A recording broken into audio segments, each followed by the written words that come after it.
Welcome back to our channel. Last class में हमने देखा था classical waterfall model. Classical waterfall model क्या था? जो सिंपल था बट आइडियलिस्टिक है, ठीक है, उसमें कोई फीडबैक पाथ नहीं होता। तो यहाँ पे देखेंगे हम इटरेटिव मॉडल को। एंड जो क्लासिकल वाटरफॉल मॉडल है वो क्या है कि डिफिकल्ट होता है यूज़ करने में, हार्ड होता है यूज़ करने में। तो उसी मॉडल में कुछ चेंजेस किए गए एंड जिससे कि जो हमारा सॉफ्टवेयर डेवलपमेंट है उसकी एफिशिएंसी को इंक्रीज किया जा सके। तो उसी मॉडल में कुछ चेंजेस किए गए एंड जो नेक्स्ट मॉडल हमें मिला वो क्या था? इटरेटिव मॉडल है। इटरेटिव वाटरफॉल मॉडल भी इसे कह दिया जाता है। तो वाटरफॉल मॉडल यहाँ पे हमने दो टाइप के देख रहे हैं, एक हमारा क्लासिकल वाटरफॉल मॉडल एंड दूसरा इटरेटिव मॉडल है। इटरेटिव मॉडल या फिर इटरेटिव वाटरफॉल मॉडल इसे बोला जाता है।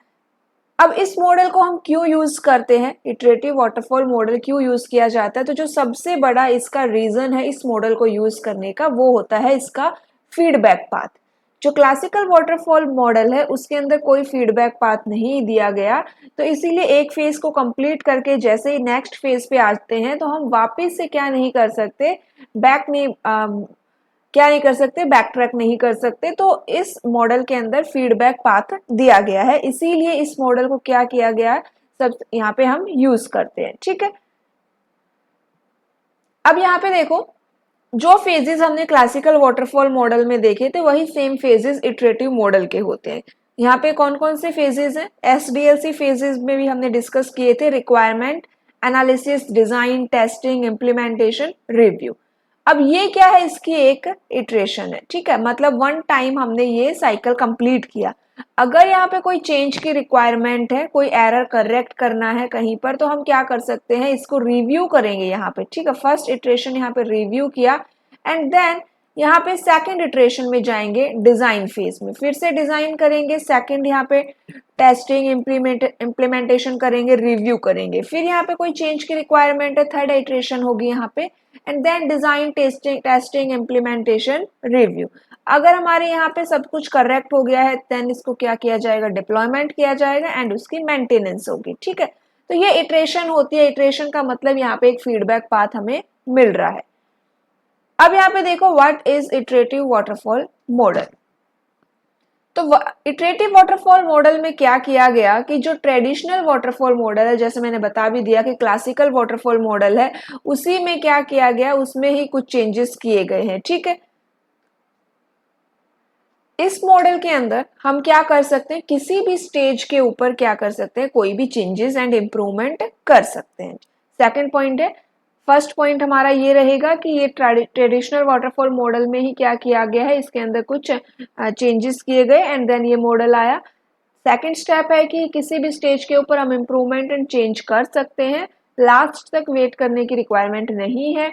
थर्ड पॉइंट यहाँ पे ये रहेगा कि इसके अंदर एक फीडबैक पाथ प्रोवाइड किया गया है from every phase two it's preceding phase. Her phase से उसके प्रीसीडिंग फेज पे आपको एक फीडबैक पाथ मिलेगा, जो सबसे बड़ा डिफरेंस है between iterative and classical waterfall model. Next यहाँ पे क्या है कि जब भी एरर डिटेक्ट हो, when errors are detected at some later phase, so these feedback path allow for correcting errors committed by programmer during some phase। जब भी यहाँ पे किसी भी फेज पे क्या हो, एरर डिटेक्ट हो रहा है, तो इन फीडबैक पाथ की हेल्प से एरर को क्या किया जा सकता है, करेक्ट किया जा सकता है। कौन करेगा? By the programmer during some phase, किसी भी फेज के दौरान।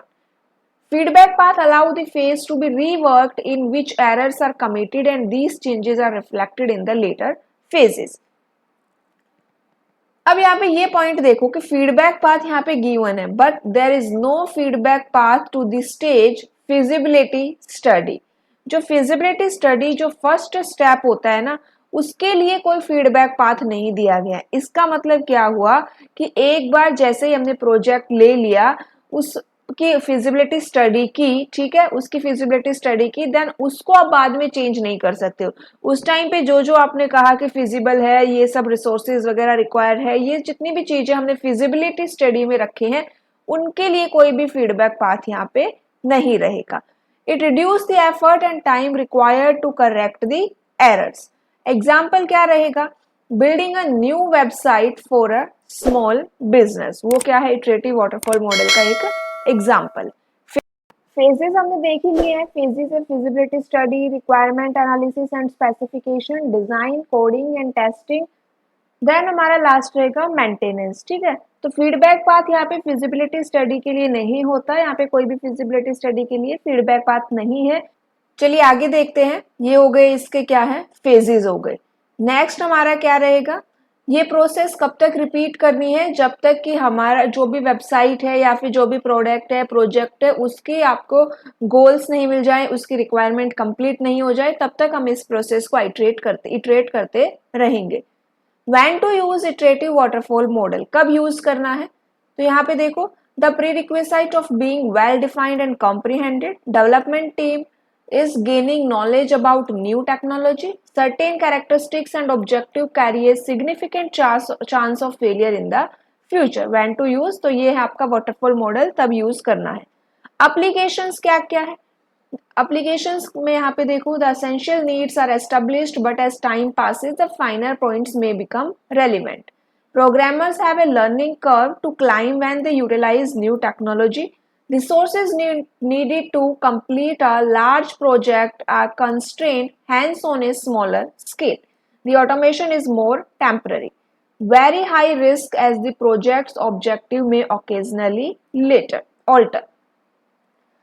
एडवांटेजेस देखो, सिंपल है ये मॉडल, यूज करने के लिए, अंडरस्टैंड करने के लिए, मैनेज करने के लिए, फ्लेक्सिबल है। यहाँ पे हम क्या कर सकते हैं, इफ चेंजेस और new requirement arise they can be incorporated into the next iteration of the website, मतलब कि यहाँ पे रिक्वायरमेंट को चेंज किया जा सकता है। Parallel development can plan.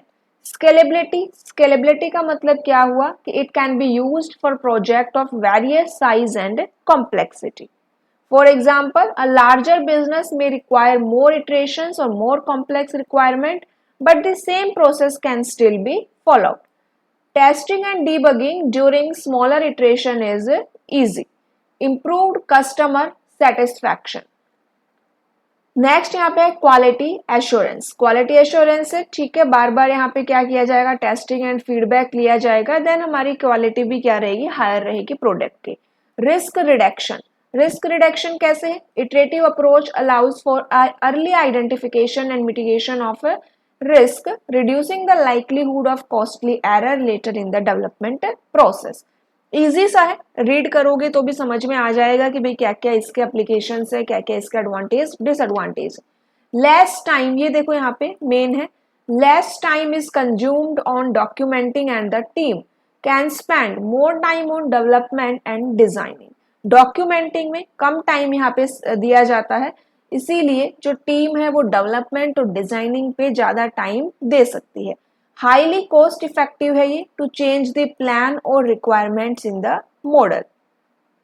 Disadvantages क्या क्या रहेंगे, overlapping of phase not supported. यहाँ पे भी क्लासिकल वाटरफॉल मॉडल की तरह ही ओवरलैपिंग जो है वो यहाँ पे नहीं होती, ठीक है। Risk handling not supported.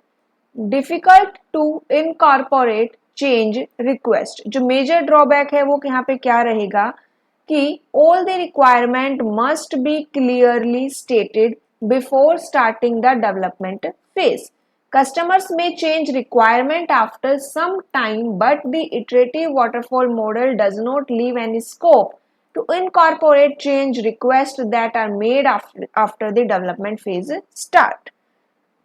ऊपर हमने देखा कि हम रिक्वायरमेंट में कुछ चेंज है तो कर सकते हैं, लेकिन जो फिजिबिलिटी स्टडी है उसमें कोई भी चेंजेस नहीं किया जा सकता, तो थोड़ी सी ये कंफ्यूजिंग वाली बात रहेगी कि रिक्वायरमेंट में आप चेंज कर सकते हो, लेकिन ज्यादा इतना मतलब ज्यादा बड़ा चेंजेस हम वहां नहीं कर सकते, कोई माइनर चेंजेस है वो आप वहां पे कर सकते हैं जिससे कि हमारी फिजिबिलिटी स्टडी के ऊपर कोई इफेक्ट ना पड़े, ठीक है। और दूसरा ये कि जो डेवलपमेंट फेज है उसके स्टार्ट होने से पहले हम क्या करेंगे, यहाँ पे चेंज करेंगे, क्योंकि जनरली जो इटरेशन है वो हम डिजाइन से ही क्या करते हैं, रिपीट करते हैं, ठीक है। तो ज्यादा बड़े चेंजेस हम यहाँ पे नहीं कर सकते, डिफिकल्ट रहेगा, कर सकते हो लेकिन काफी डिफिकल्ट है। यहाँ पे क्या लिखा हुआ है, difficult to incorporate change request. It is not suitable for smaller project, more resource may be required, design can be changed again and again because of imperfect requirement। Design को हम कितनी बार भी चेंज कर सकते हैं। जो requirement changes can cause over budget, project completion date not confirmed because of changing requirement. And जो classical waterfall model है उसके अंदर हमें कंप्लीशन डेट मिल जाती है। इंक्रीमेंटल डिलीवरी नॉट स्पॉटेड, इसका मतलब क्या हुआ कि जब प्रोजेक्ट बन जाएगा उसी के बाद उसको डिलीवर किया जाएगा, बीच में इंटरमीडिएरी यहाँ पे डिलीवरी नहीं की जा सकती इस प्रोडक्ट की। Limited customer interaction, limited customer interaction का मतलब क्या है, ऊपर हमने देखा कि कस्टमर सेटिस्फैक्शन है। कस्टमर सेटिस्फैक्शन का मतलब क्या है कि भाई उसको बार बार में हम उससे फीडबैक ले रहे हैं, टेस्ट ले रहे हैं, तो उसी के अकॉर्डिंग वो प्रोडक्ट बनेगा, तो इसलिए सेटिस्फैक्शन है। लेकिन इंटरेक्शन कम है। इंटरेक्शन कम क्यों है, एक तो स्टार्टिंग फेज में जो फिजिबिलिटी स्टडी है, रिक्वायरमेंट फेज है, उसमें उसके साथ इंटरेक्ट किया जाएगा, एंड एक लास्ट में जब उसके फीडबैक लेना है तब इंटरेक्ट किया जाता है। बाकी बीच में उसके साथ कस्टमर के साथ कोई इंटरेक्शन नहीं होता। ठीक है, तो ये क्या है, हमारा इटरेटिव वाटरफॉल मॉडल है। यहाँ पे देखो वाटरफॉल मॉडल क्या है, एक one time linear process where each phase is completed before moving to the next। ये क्लासिकल की बात हो रही है। डिफरेंस की अगर हम बात करें तो क्लासिकल वाटरफॉल मॉडल क्या है, वन टाइम है, लीनियर प्रोसेस है। और इटरेटिव वाटरफॉल मॉडल क्या है, यहाँ पे साइकिल को हम क्या कर सकते हैं, रिपीट कर सकते हैं, फेजेस को रिपीट कर सकते हैं इन साइकिल, फीडबैक पाथ वहां पे मिलेगा। ठीक है, फिर नेक्स्ट यहाँ पे क्या है, iterative waterfall model is an improved version of a traditional waterfall model. Instead of doing each phase like planning, designing, building and testing just once, you go through these phases in small repeated cycles. This help catch and fix problem early and allow for adjustment based on feedback, leading to a more refined and reliable final product. तो main यहाँ पे iterative waterfall model की बात ये है कि same to same पूरा traditional waterfall model ही है, बस इसके अंदर एक फीडबैक पाथ दे दिया गया है। फीडबैक पाथ दिया गया है तो यहाँ पे इटरेशन हो जाएंगी, साइकिल्स आ जाएंगी, जिससे कि बार बार में फीडबैक एंड टेस्ट करके हम अपने मॉडल को क्या कर सकते हैं, और रिफाइन कर सकते हैं, रिलायबल बना सकते हैं। तो ये क्या है, इटरेटिव वाटरफॉल मॉडल है। ठीक है।